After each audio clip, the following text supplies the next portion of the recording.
Bienvenidos a este sector, su consulta no molesta, y estamos con la doctora Natalie Zúñiga y vamos a hablar la parte número 2, sí, de la unión libre. Pros y contras de la unión libre. Bienvenida, doctora.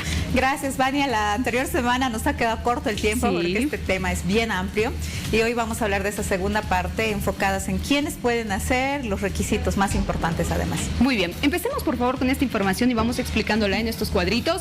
Señor director, adelante. Ahí está. Libertad de Estado. ¿Qué es la libertad de Estado, doctora? La libertad de Estado es ser libre para unirse a una persona y constituir un proyecto. En resumen, ser soltero, viudo o divorciado. Ese es el requisito fundamental. Una persona que tenga una unión libre o conviva con otra persona no puede tener una unión libre con una nueva persona, una persona casada. Aunque no viva con la esposa, si no tiene el certificado de divorcio no puede hacer una unión libre. ¿Eso es bigamia?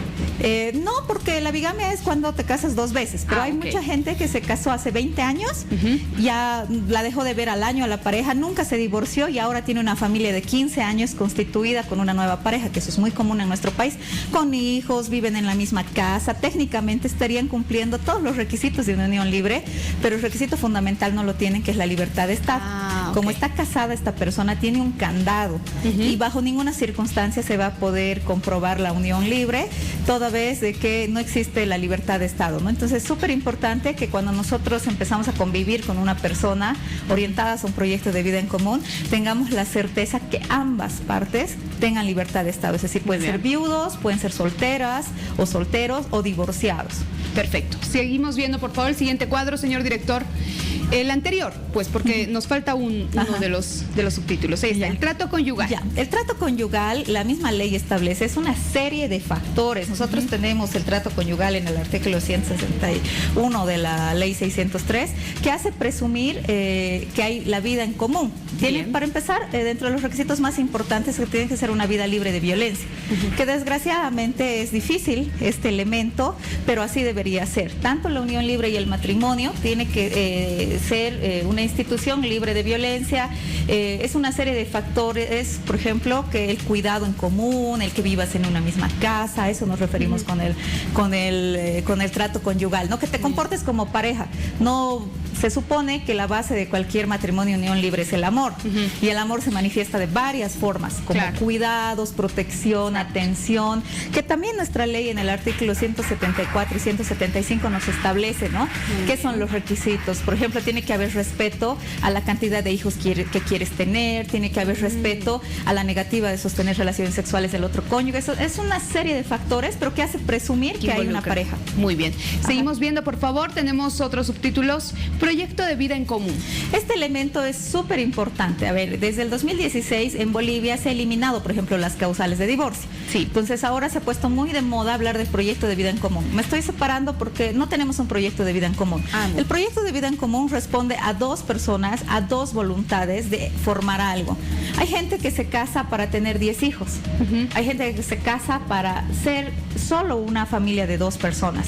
Hay otras personas que se casan por mucho amor, hay otras personas que se pueden casar por mucho interés económico. Esto responde a dos voluntades y muy personales. El proyecto de vida en común, por eso es pareja, par, es de dos personas, y esto es fundamental porque hay proyectos que se rompen. Poníamos el ejemplo de que yo solo quiero vivir en La Paz y no estoy contemplado dentro de mis proyectos vivir en otra ciudad, por ejemplo, ¿no?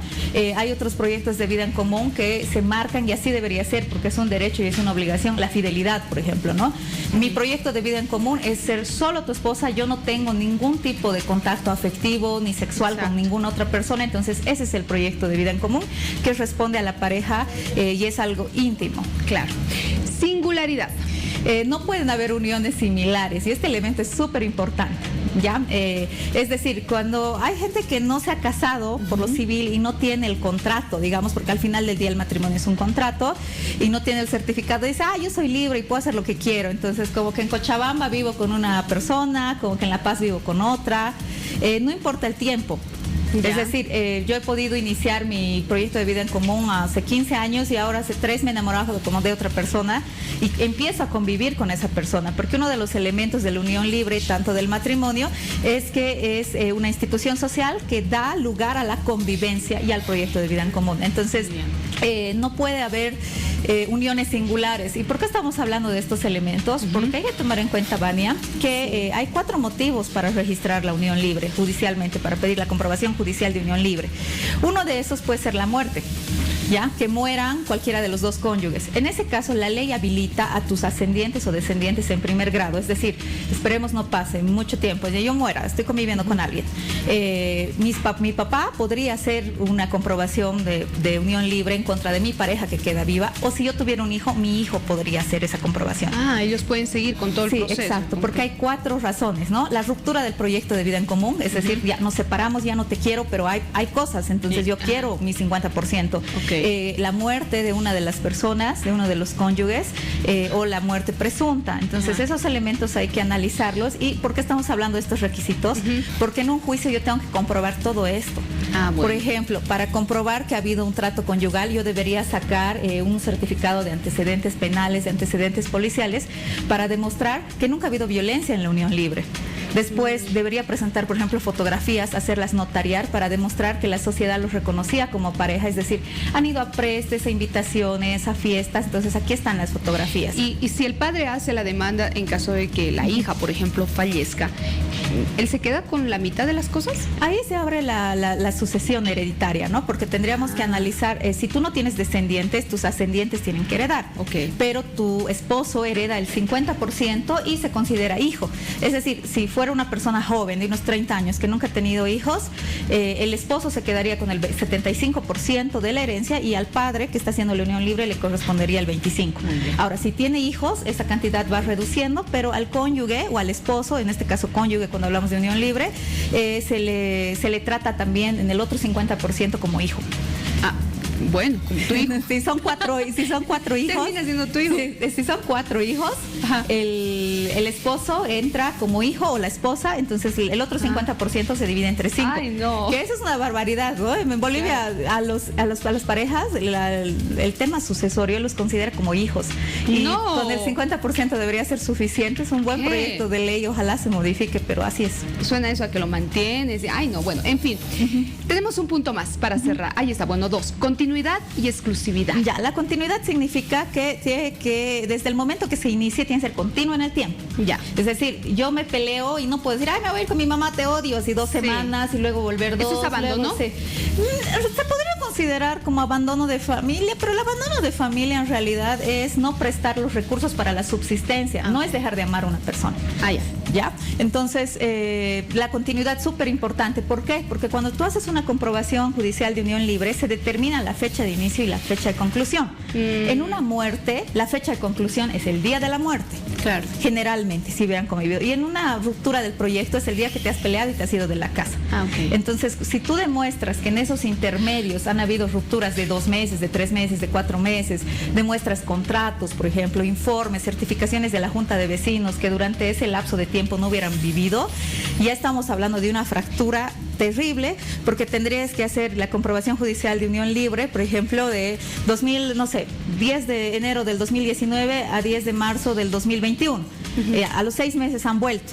Tendrías que hacer otra comprobación judicial, entonces es súper complicado. Y la exclusividad significa que es tu pareja exclusiva, no puedes tener otras de carácter similar. Obvio. No entra aquí las amantes ni los terceros, ¿ya? Pero implica relaciones, la exclusividad está ligada a la singularidad, pero tiene otros elementos. Tiene que ser exclusiva tu unión libre y eso está ligado al reconocimiento de la sociedad. Me gusta. Hay que ser inclusivos, dice por acá. En otros temas, pero no, en temas de pareja no hay que confundir. Me gusta lo que está clara la doctora, ¿no? ¿Y qué pasa si viven los dos en la misma casa, se pelean, se odian, pero ninguno se quiere ir? Se presume, cuando dos personas viven en la misma casa, y esto es súper importante, se presume el proyecto de vida en común y estás cumpliendo con el elemento. La justicia no sabe que se odian y duermen en cuartos diferentes. Separados, sí. Para la ley se presume que hay un trato conyugal, que hay un proyecto de vida en común. Además, se presume que si hubieran hijos, ambos se esfuerzan por mantener a los hijos, claro, ambos aportan a la casa. Eso se llama presunción. Entonces, es siempre importante que cuando ya no hay un proyecto, me dice, estoy separada hace 3 años, ¿y dónde viven? No, en la misma casa. No. O sea, la justicia presume que todo está normal, que se aman, se quieren, se respetan, por eso estás viviendo con esa persona. En ese caso, hay que acudir a otras vías. La vía penal, en el caso de existir delitos. Aclaro, que no te quieran o que tengan otra pareja no es un delito, pero que te obliguen a soportar sinvergüenzuras de que estén con sus amantes, etcétera, eso ya es un delito. Estamos hablando de violencia psicológica. Exacto. Ahora, finalmente, cuando hay este problema de que no saben quién se va a ir de la casa, es un juez quien tiene que determinar la separación conyugal de los cuerpos, así se llama. Al momento de la admisión de un divorcio, al momento de la admisión de una demanda de desvinculación, la juez, con o sin contestación, va a determinar la separación conyugal de los cuerpos, es decir, uno de los dos se tiene que ir a la casa. ¿Quién es quien generalmente se va? El que no tiene la guarda. El varón. Generalmente. Bueno. El varón. Gracias, doctora, por haber estado con nosotros. Qué interesante de verdad conocer todos estos detalles. En 2 partes lo hemos dividido porque es muy amplio y vamos a estar abordando otros temas. Si usted quiere más información, no se olvide buscar a la doctora Natalie Zúñiga también en sus redes sociales, y trabaja acá en el 10º nivel décimo. de Shopping Norte. Bueno.